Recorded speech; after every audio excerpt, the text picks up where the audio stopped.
Assalamualaikum warahmatullahi wabarakatuh.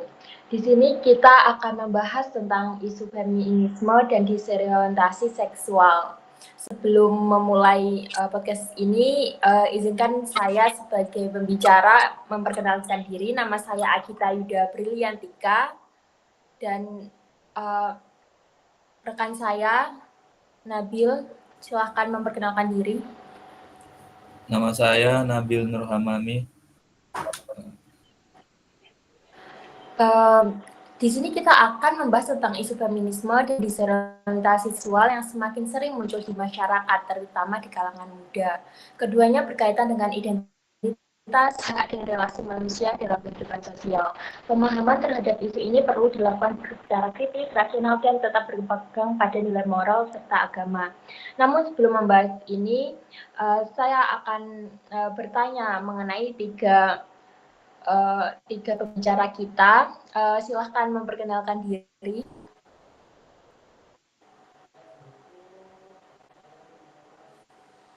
Baik, perkenalkan nama saya Nabila Syarifah Putri sebagai pembicara.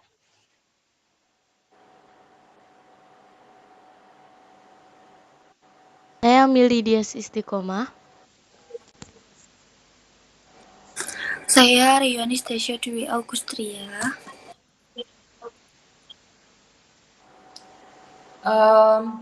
Mungkin kita mulai dari awal-awal dulu nih. Menurut pendapat kalian masing-masing, apa itu sih feminisme? Mungkin kita akan mulai dari feminisme terlebih dahulu.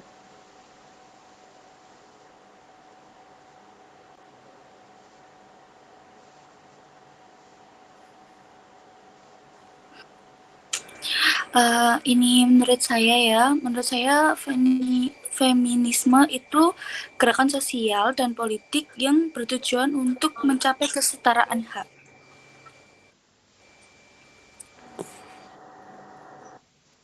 Kalau yang lain?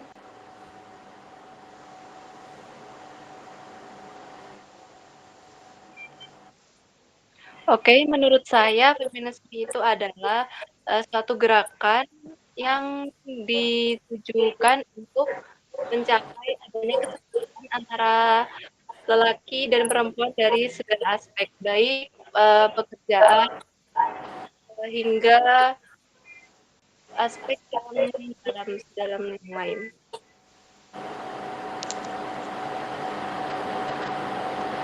Kalau menurut saya kurang lebih juga sama, tentang kesetaraan antara laki-laki dan juga perempuan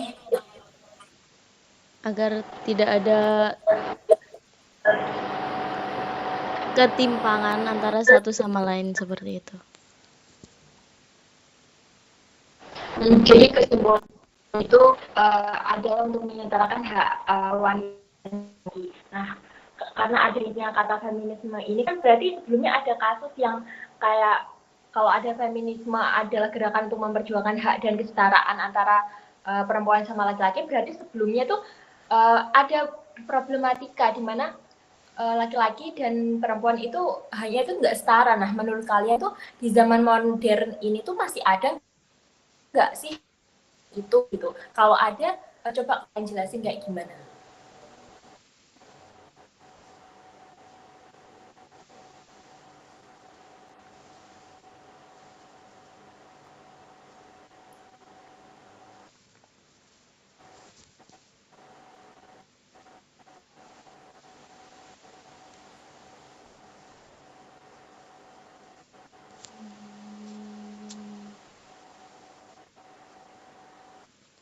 Kalau untuk saya pada zaman setelah berjalannya zaman dari zaman Yunani hingga saat ini, pastinya setiap zaman memiliki perlakuan yang berbeda-beda. Seperti pada zaman sekarang itu adanya kebiasaan yang patriarki dalam sebuah tangga, sehingga membuat segala pekerjaan yang berkaitan dengan tangga itu atau berkaitan dengan rumah itu diserahkan kepada istrinya. atau membebankan semua beban yang berkaitan dengan anaknya maupun segala sesuatu yang berkaitan dengan keluarga itu kepada istrinya. Dan kemudian lelaki ini hanya sekedar mencari uang dan sehingga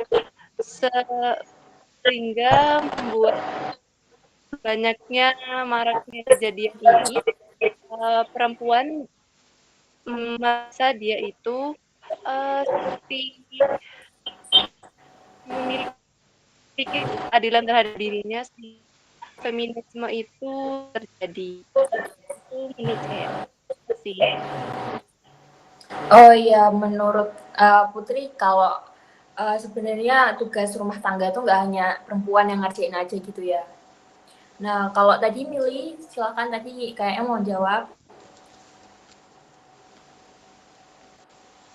Kalau menurut saya mungkin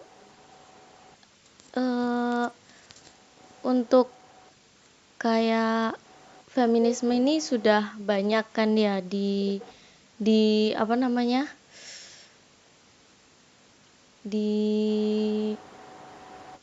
diangkat gitu isu-isunya.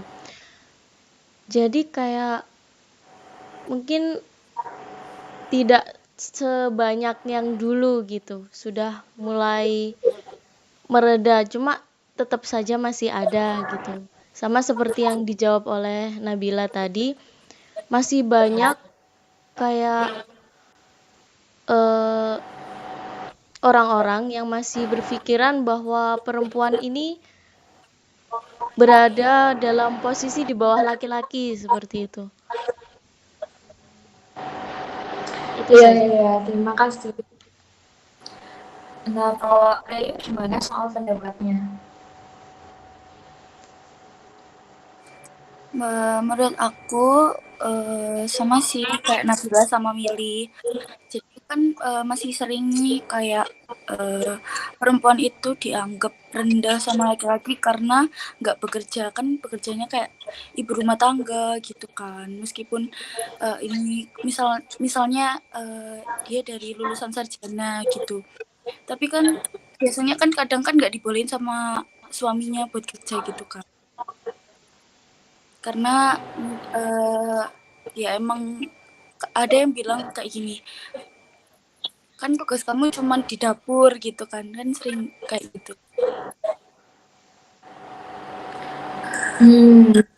Gitu ya, jadi merasa kalau perempuan itu sering dibatasi gitulah oleh laki-laki, kayak harusnya perempuan itu di bawahnya laki-laki, seperti kayak gitu ya. Nah, kalau gini aku mau tanya sama hostnya yang juga laki-laki kan di sini. Nah, menurut Nabil itu gimana ya? Soalnya kan ini pendapat kita para perempuan, kalau laki-laki tuh memandang perempuan itu seperti ini. Nah, menurut Nabil itu gimana ya?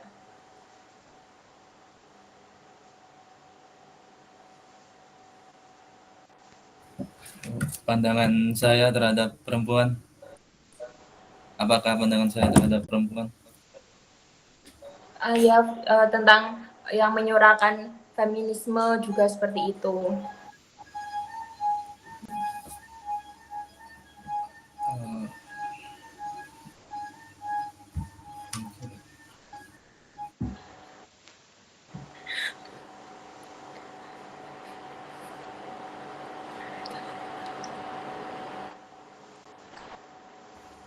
Memang benar adanya bahwa isu-isu feminisme apalagi di Indonesia ya,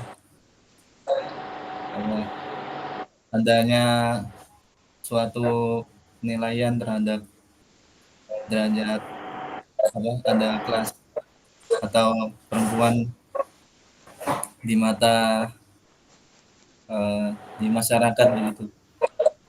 Kalau menurut saya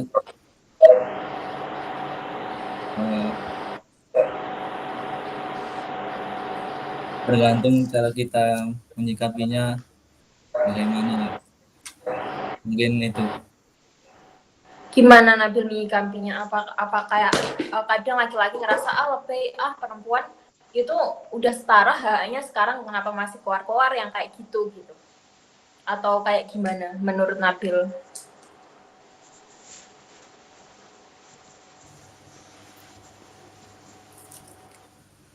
karena hak perempuan ini perlu disuarakan ya, karena masyarakat ini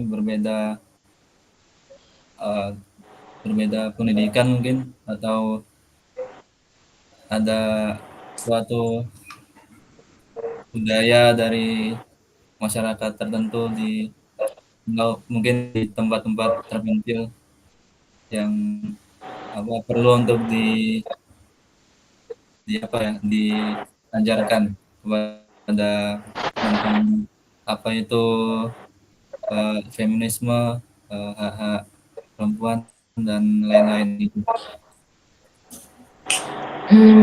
Iya, iya. Nabil punya pertanyaan nggak, punya ke teman-teman yang lain gitu soal feminisme gitu?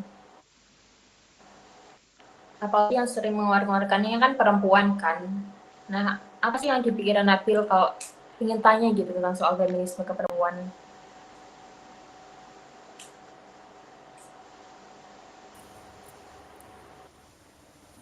Eh,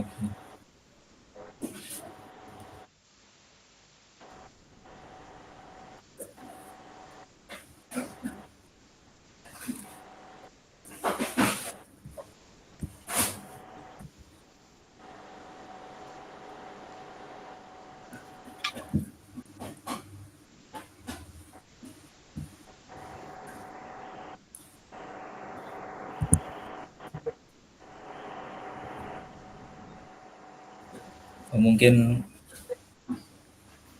eh, bagaimana pandangan perempuan tentang budaya patriarki.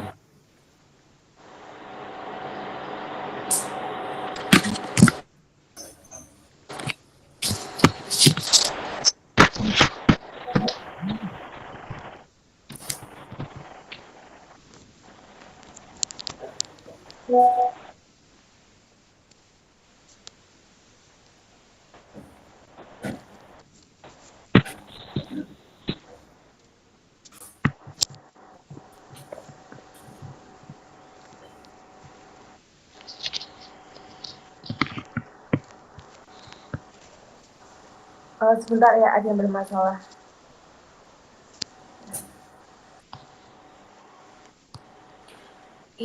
Jadi Nabi mau tanya tentang pandangan patriarki ke perempuan-perempuan. Bisa dijelasin nggak Nabi, patriarki itu apa sih?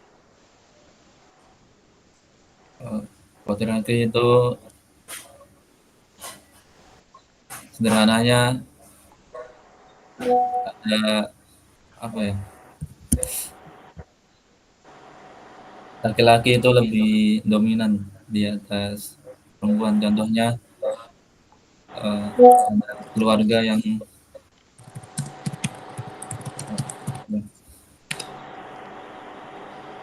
memiliki bapak yang apa? Di mana laki-laki itu memiliki kekuasaan lebih daripada perempuan.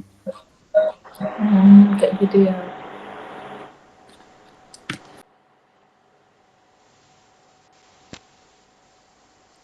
Nah, kita lanjutkan tadi, Nabi udah bertanya ya ke kalian, menurut kalian apa patriarki di pandangan kalian tuh gimana sih?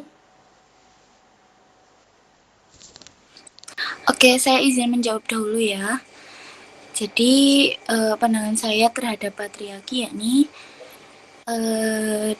pandangan perempuan menurut saya tentang budaya patriarki dalam Islam itu sangat beragam.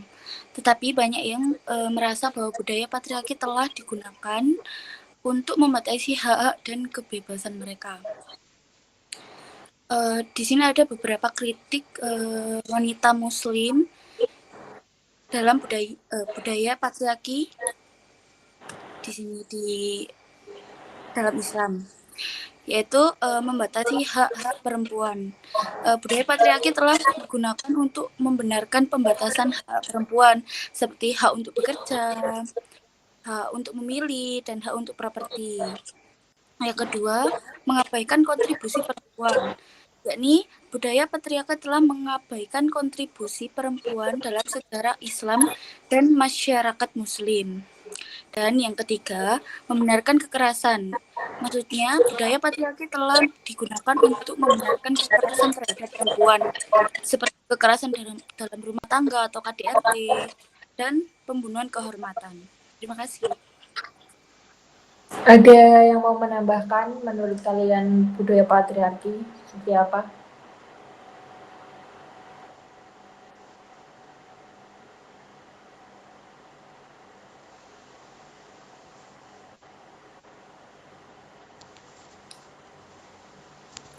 Baiklah, kalau nggak ada, kita lanjutkan aja ya.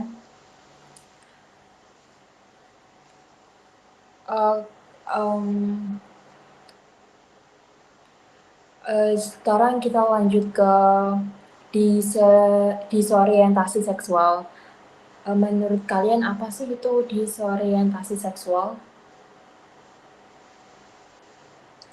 Oke, menurut saya yang lebih simpel, disorientasi seksual yaitu kebingungan tentang orientasi seksual.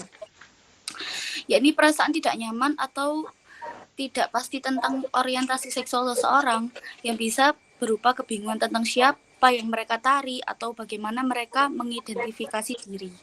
Seperti itu. Terima kasih. Lalu menurut Nabila gimana?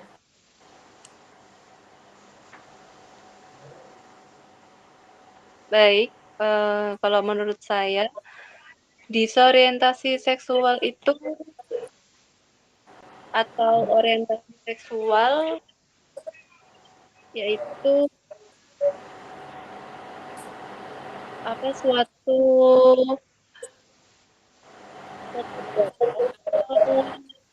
perlakuan yang kadang muncul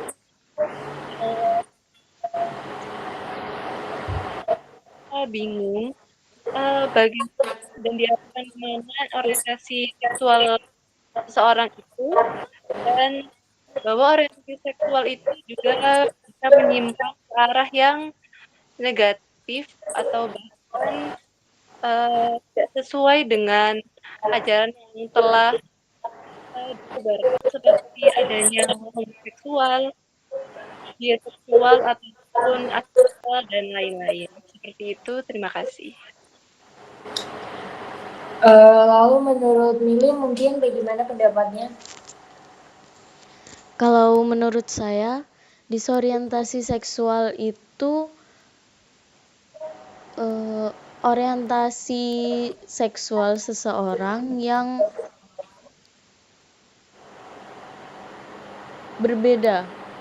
Maksudnya berbeda ini dalam hal norma atau kebiasaan.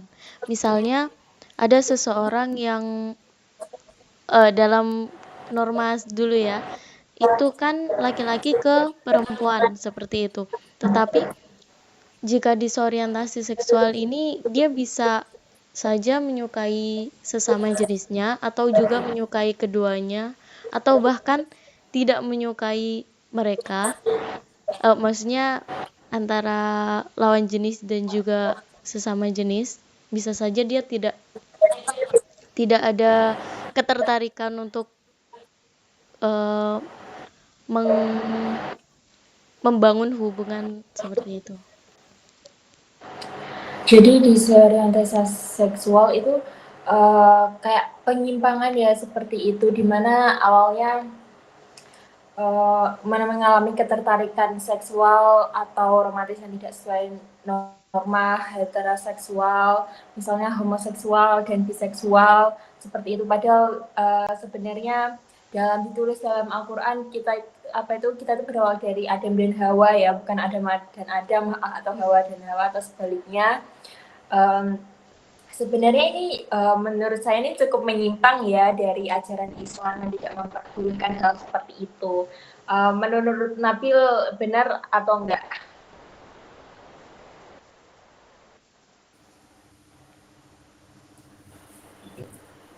Menurut saya benar,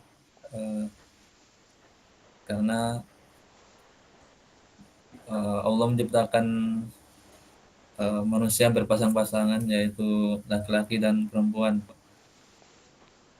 Itu asalnya. Lalu manusia kemudian menciptakan ada kisah kaum Lut, yaitu orang-orang yang memiliki disorientasi seksual atau penyimpangan, sehingga eh, terdapat fenomena itu ya di zamannya. Mungkin seperti itu.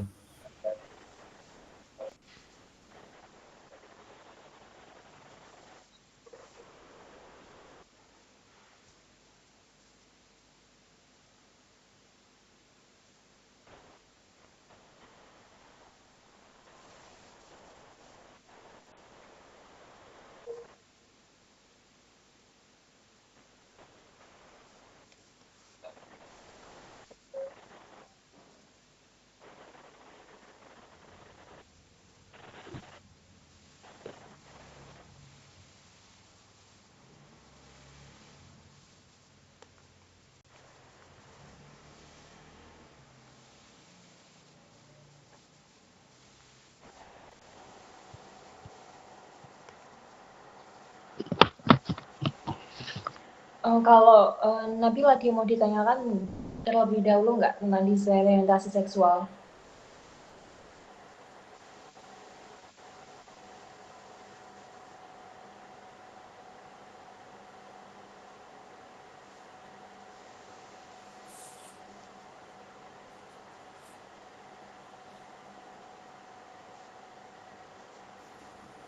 Saya ingin menanyakan bagaimana eh, disorientasi seksual itu bisa terjadi terhadap manusia atau individu tertentu, menyebabkan ia memiliki atau mempunyai disorientasi seksual begitu. Nah, apa ada yang mau menjawab apa sih faktor yang mempengaruhi seseorang itu bisa mengalami disorientasi seksual?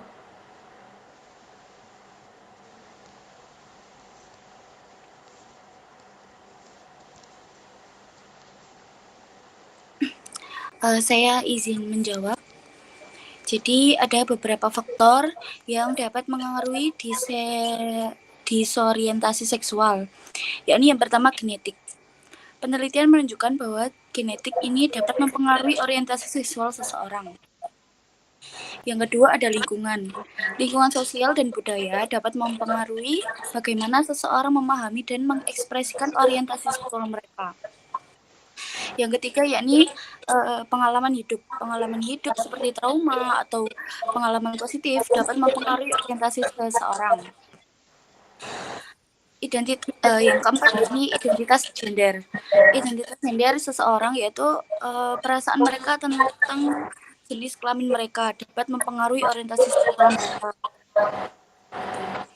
Terus yang kelima yakni ada hormon.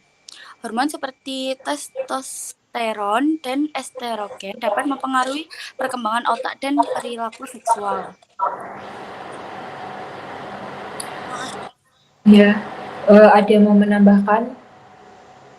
Baik, izin menambahkan, biasanya faktor yang terjadi dari disorientasi seksual itu terjadi dari psikologis kita yang memiliki rasa bimbang antara cinta dan kagum terhadap seseorang. Kemudian bisa juga antara antara kurangnya kasih sayang yang diberikan kepada orang tua kita, hingga adanya rasanya ingin disayang oleh orang lain dari siapapun, baik itu dari ataupun kemudian disorientasi seksual itu juga bisa terjadi akibat tekanan sosial, media maupun tekanan oleh teman terdekatnya sendiri.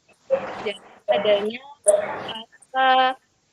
rasa mempertanyakan identitas diri terhadap dirinya sehingga ia mencari jati dirinya itu dengan cara yang salah atau tanpa bimbingan lebih. Kemudian Terakhir itu menurut saya adalah kurangnya edukasi mengenai seksual yang sehat. Seperti yang kita ketahui, jika perilaku menyukai sesama jenis itu bisa menyebabkan penyakit yang mematikan, yaitu HIV atau AIDS. Jadi perlunya pengetahuan kesehatan lebih lanjut agar kita dapat menghindari itu sebelum kita melakukannya. Itu dari saya, terima kasih. Kalau Mili mungkin mau menambahkan.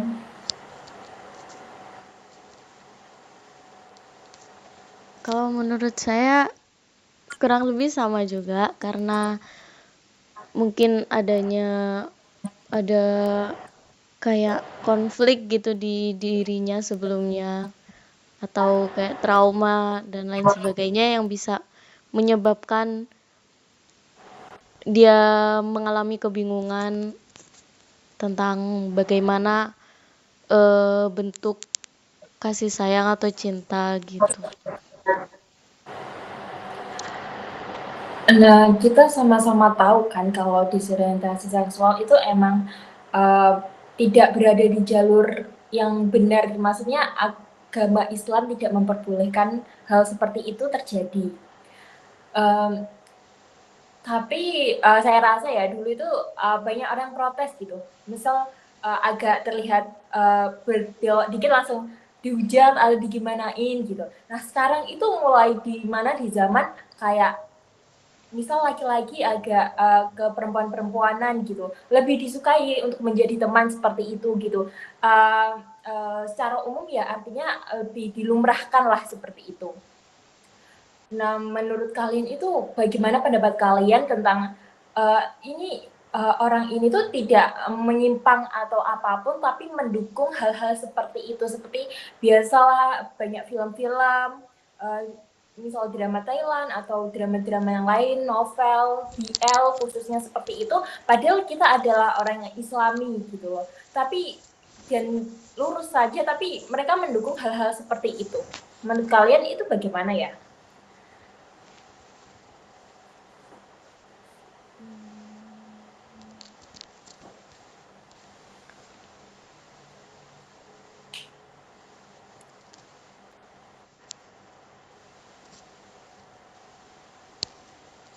Kalau menurut saya, kita tentu juga harus mengingatkan dia gitu ya kan. Kayak mengingatkan kalau itu tidak diperbolehkan seperti itu. Jadi kita mungkin bisa berteman dengan dia, tapi tetap harus mengingatkan seperti itu. Ya, kalau yang lain? Oke, kalau saya akan mendengarkan ya, mendukung terlebih dahulu. Kenapa alasan mereka bisa mendukung di orientasi seksual ini? Karena kan setiap orang kan punya pemikiran yang berbeda-beda kan tentunya. Nanti kalau misalkan dia udah nyeletus, udah kayak ngomong jujur ke kita, kenapa alasan mereka bisa mendukung itu, nanti kita bisa kasih solusi buat mereka, kayak kita ingetin lagi gitu, kayak gini tuh nggak boleh gitu. Makasih. Ya. Oke, baik. Kalau menurut saya sama seperti apa yang dikatakan oleh Reyu, tetapi mungkin dia memiliki masalah terhadap diri sendiri ataupun akibat oleh lingkungannya. Maka dari itu, saya akan menanyakan kepadanya sedikit demi sedikit mengenai masalah apa yang ia hadapi sehingga ia menjadi seorang seperti itu.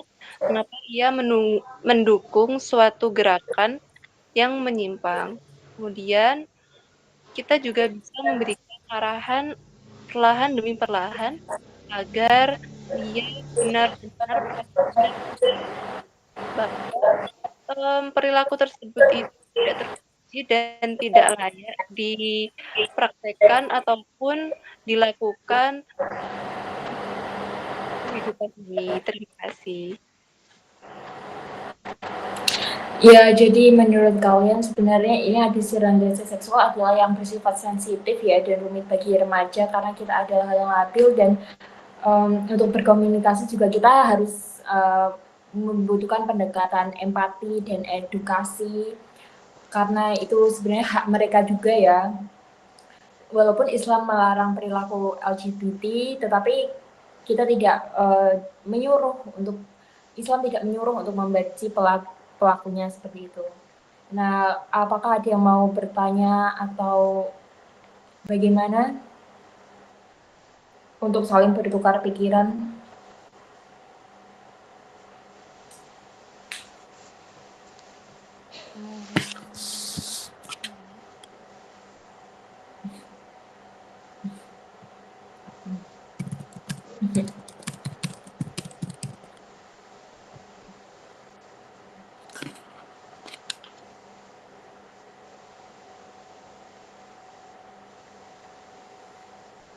Oke, izin mengutarakan pendapat.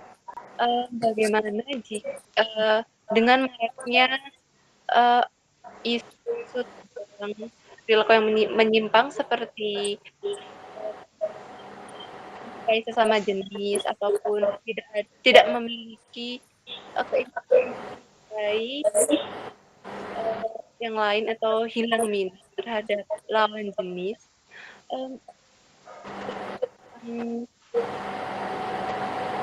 Jadi pada zaman dahulu, pada zaman Nabi Lut itu kan juga sudah pernah terjadi aliwat ataupun suatu tragedi di mana kaum Nabi Lut ini menikahi jenis. Dan dari situ Allah juga telah menurunkan firman-Nya bahwasanya kita itu diciptakan dari Adam dan Hawa untuk berpasangan. Tetapi di zaman dahulu ternyata sudah ada yang menyimpang dan masih ada hingga sekarang. Bagaimana jika kita mengurangi ataupun mengurangi kegiatan atau perilaku menyimpang itu dengan mendekatkan diri kita kepada pemahaman tentang Al-Quran dan sejarah-sejarah yang telah kita pelajari. Kalian, terima kasih. Oh, jadi menurut Nabila mungkin caranya adalah untuk mendekatkan diri pada Al-Quran, memahaminya seperti itu kah? Oh ya, seperti itu. Apa kalian pertama kali sih kalau mendengar orientasi seksual itu kapan mungkin ya? Karena kalau saya sendiri ya, menurut pengalaman saya mau berbagi cerita itu awalnya saya nggak percaya gitu, awal-awal seperti kayak kok bisa ya orang itu suka sama laki-laki atau suka perempuan ke perempuan gitu. Sampai sekarang pun mungkin saya masih belum mengerti ya hal seperti itu, kayak mungkin karena apa ya, menurut saya ini itu agak aneh sedikit gitu. Kita sudah diciptakan seperti ini secara jelas laki-laki dan perempuan, kenapa kita harus menyimpang sih seperti itu, seperti kayak dikasih pilihan A, B, C, D tapi malah memilih isai seperti itu kan ya. Menurut kalian kapan sih kalian menemukan tentang disorientasi seksual, terus ceritain menurut kalian tuh apa ya, hal negatif atau positif deh dari hal seperti itu?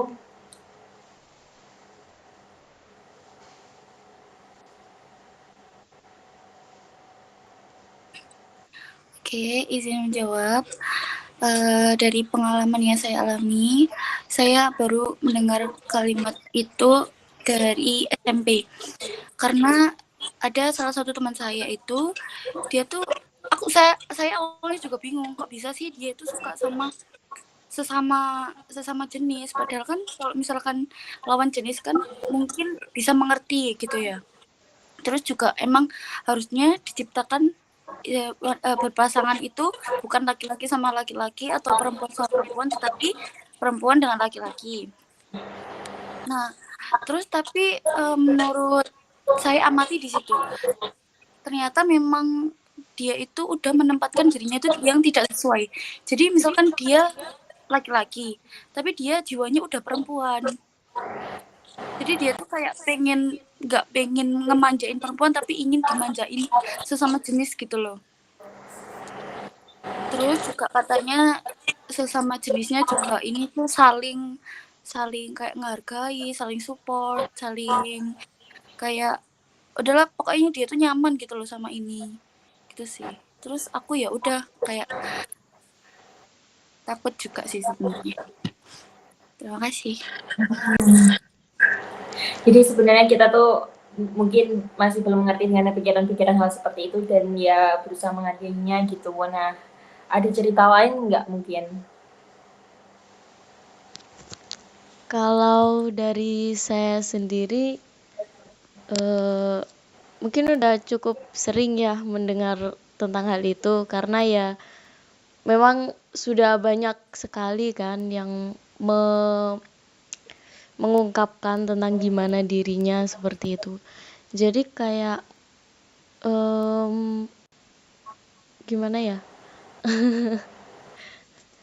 Kalau harus seperti ini tuh agak sulit ya untuk ngomongnya, karena emang agak sensitif atau seperti ya gitulah. Kayak mungkin kita bisa bertanya dulu sih, kayak misalkan kenapa kok bisa seperti itu. Jadi kita bisa mengetahui apa sih pandangan mereka gitu, apa aja yang menyebabkan mereka bisa memiliki sebuah pandangan seperti itu gitu. Gitu aja sih. Iya ya. Kalau menurut Nabil gimana?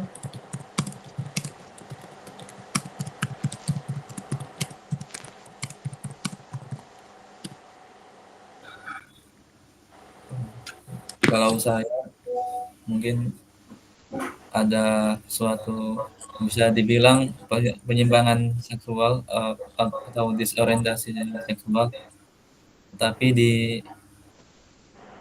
lebih disamarkan, mungkin bisa disebut disamarkan dengan istilah anti-asaran.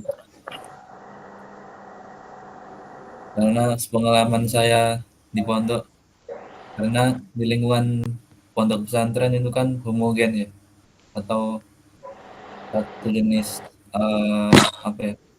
satu jenis kelamin, atau seperti pondok putra, pondok disendirikan begitu. Jadi ada sikap tertentu terhadap contohnya ada kakak kelas itu seperti menyukai adik kelasnya, seperti itu. Mungkin itu pengalaman dari saya. Terima kasih. Jadi kesimpulannya sebenarnya hal tersebut itu bisa terjadi di lingkungan yang laki-laki semua atau perempuan semua ya, kayak gitu ya. Jadi coba aku bakal nyimpulin hal ini kalau sebenarnya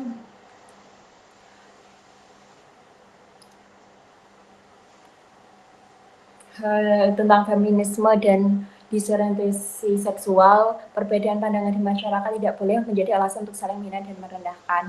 Nah, terima kasih ya untuk semuanya sebagai pembicara di sini. Saya terima kasih. Wassalamualaikum warahmatullahi wabarakatuh. Waalaikumsalam warahmatullahi wabarakatuh.